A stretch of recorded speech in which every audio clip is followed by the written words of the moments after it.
Hello students, hope you are well and working hard to achieve your goals. So as yesterday we had started our chapter 6 partnership. In this chapter we had discussed meaning and definition of partnership, characteristics of partnership, evaluation of partnership, its merits and demerits, and difference between partnership and sole trade business. So today we will discuss next topics, that is types of partners, who can become a partner, types of partnership, formation of partnership, and last registration of partnership in the Indian Partnership Act 1932. So first of all we will discuss our key terms. So first one is heir. For example, a person who is next in line to be a king after his father dies is called heir. A person who will legally receive the money, property, or a title from another person when that another person dies is called heir. Next is insolvent. So a person who is unable to pay money that is owed from another person is called insolvent. Next is minor. So a person who has not completed 18 years of age is called minor. And the last one is partnership. So partnership means it is a written document that outlines the details of rights and duties of the partners is called partnership deed. So this is all about the key terms. So now we will start our topic, that is types of partners.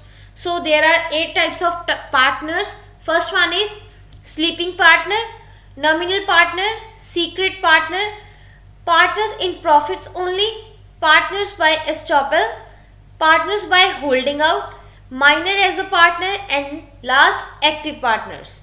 So now we will discuss these partners in detail. So first one is general or active partner. So active partners are those partners who actively participate in the management of the partnership business. Means who actively participate in the functioning of the business activities is called active partner. Next one is sleeping or dormant partner. So that partner who does not take part in the business activities is called sleeping partner. Means such partners only invest money in business and get their fixed return or fixed share of profit in business is called sleeping partner. So next one is nominal partner. So some persons only give their name and goodwill to the partnership and they do not share profits, and even they are not liable to the third parties for payment of debts is called nominal partner. Next one is partners by estoppel. So when a person presents himself as a partner of a firm to third parties and assures them of the firm's credibility position, such partners are called partners by estoppel, and even their liability is unlimited to that parties that they assure them. Next is limited partner. So that partner whose liability of a firm is limited up to capital invested by him, means that capital that he invests in the business and his liability is limited up to that extent is called limited partner, and such partners do not have right to take part in the business activities. Next is secret partner. So a partner who participates in a partnership secretly without knowledge of third parties is called a secret partner. Next is partner by holding out. So a person who is liable to pay or liable to third parties with the payment of debts is called partner by holding out. And the last one is minor as a partner. So as we can say that minor is not eligible to enter into the Partnership Act, but with the mutual consent of all partners, a minor can be admitted to partnership on the basis of its limited liability and share of profits only, sharing of the profits only. Then he can be a partner in the partnership firm. So these are the 8 partners that are entered into the Partnership Act 1932. Next is a question: who can be a partner or who cannot be a partner? So any person who is qualified to make a contract can be a partner of a partnership business. But who cannot be a partner? So we can say that a minor, a man of unsound mind, mentally sick person or insolvent person are the persons that are not entered into the Partnership Act in the Indian Partnership Act 1932. So who can become a partner? In detail, according to the provisions of Partnership Act 1932, any person who fulfills the conditions can become a partner. So first condition is that person should be of the age of 18 years or above. He or she should be of sound mind, and he should be or he should not be insolvent or a criminal. Means he should not be involved in any criminal activity, then he can become a partner in the Partnership Act 1932. So next is, as per the Indian Contract Act, we can say that a minor cannot become a partner. But according to Partnership Act 1932, following provisions are made for a minor to become a partner. So first condition is minor as a partner. So a minor can participate in the profits of the partnership. And second, liability. So liability of the minor partner is limited up to his capital only. Means his personal property cannot be used to pay the firm's debts.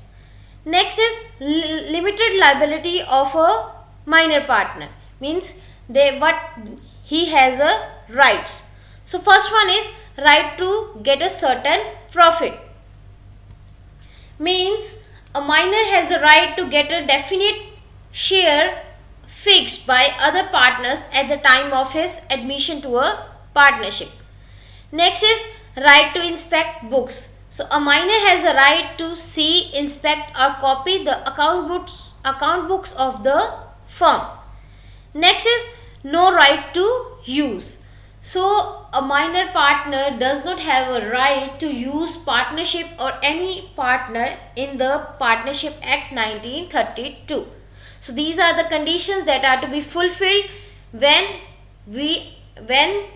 a minor is admitted as a partner in the Partnership Act 1932.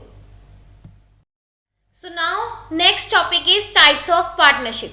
So partnership is of 4 types according to aims, according to time, according to legality, and the last one is according to nature. So now we will discuss these partnerships in detail with their examples. So first one is according to aims.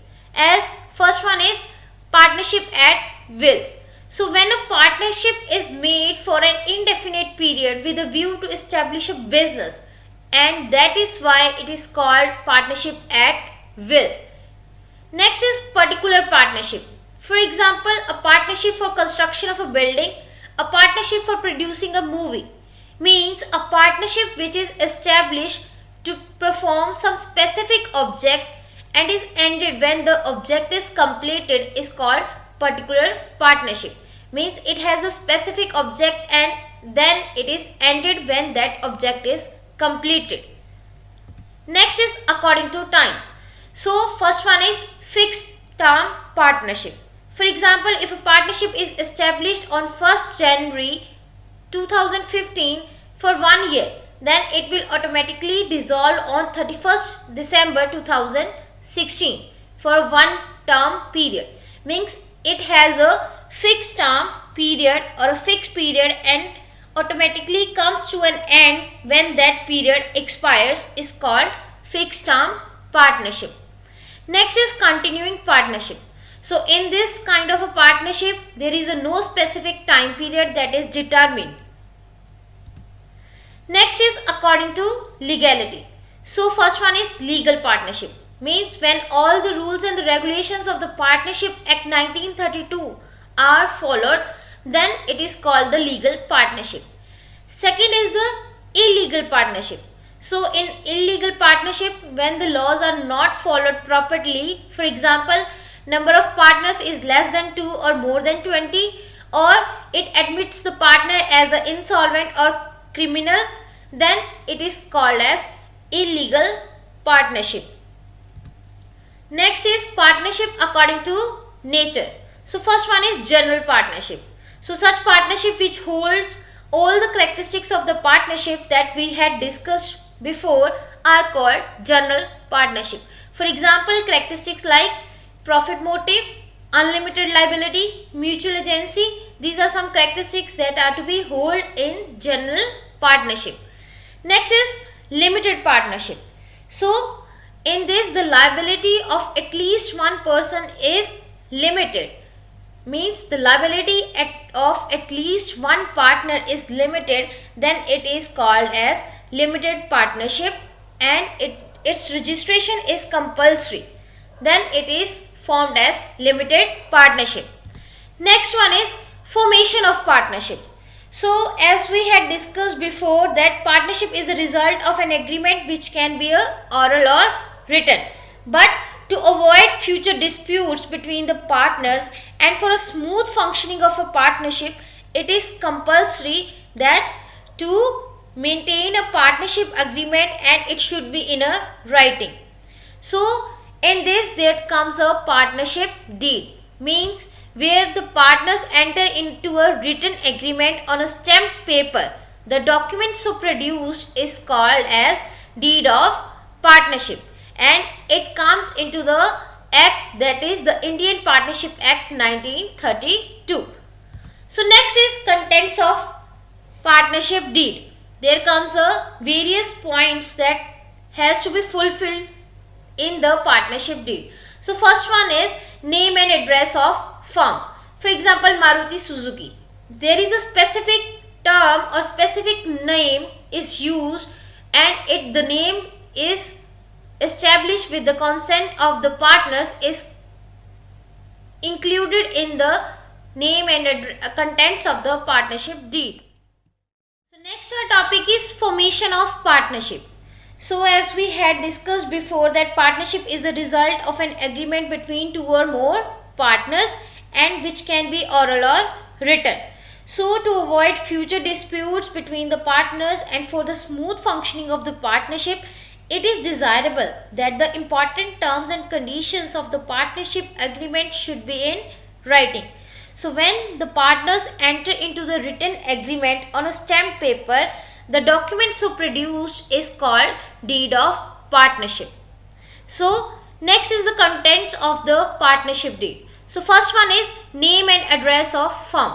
So for example, Maruti Suzuki, as it can given any name with the consent of the partners, it should be included in the partnership deed. Next is name of partners and addresses. So the names of the partners and even their addresses are also written in the partnership deed.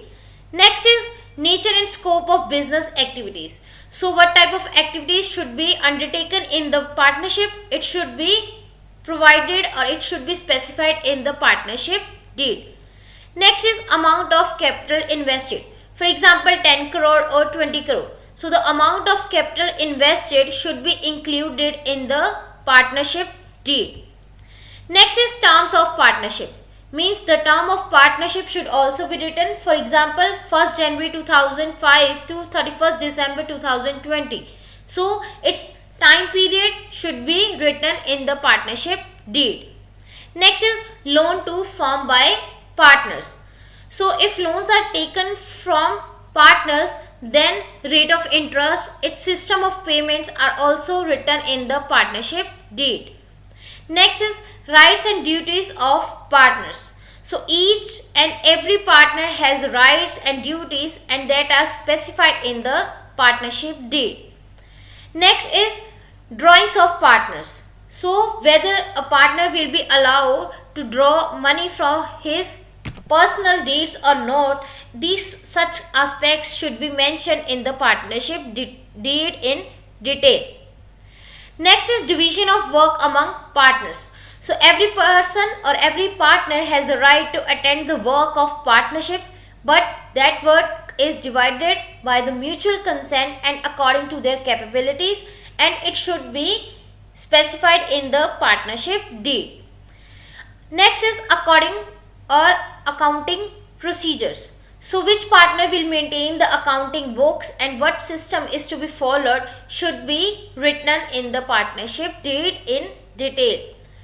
Next, our point is auditing and inspection of accounting books. So it is not compulsory for partnership to get its accounts auditing.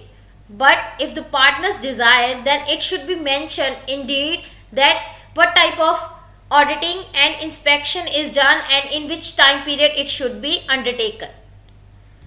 Next is profit sharing ratio. So what is going to be the profit sharing ratio? Whether the ability hard work is to be considered in determining the profit sharing ratio or not. So these are some questions that are arise, and all such aspects should be mentioned in the partnership deed. Next is salary and commission.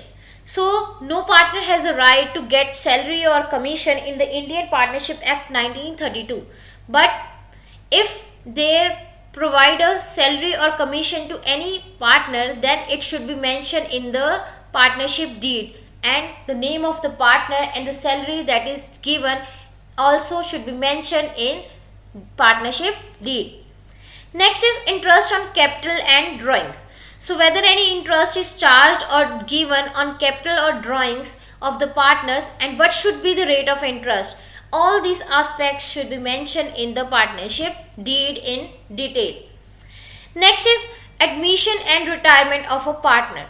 So the consent of all the partners are needed for admission and retirement of any partner. So these conditions should be specified in the partnership deed.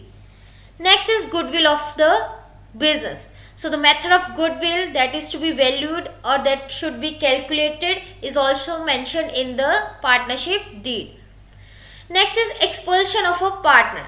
So can a partner be expelled or not, and what will be the method of expulsion? It should be laid down in the partnership deed.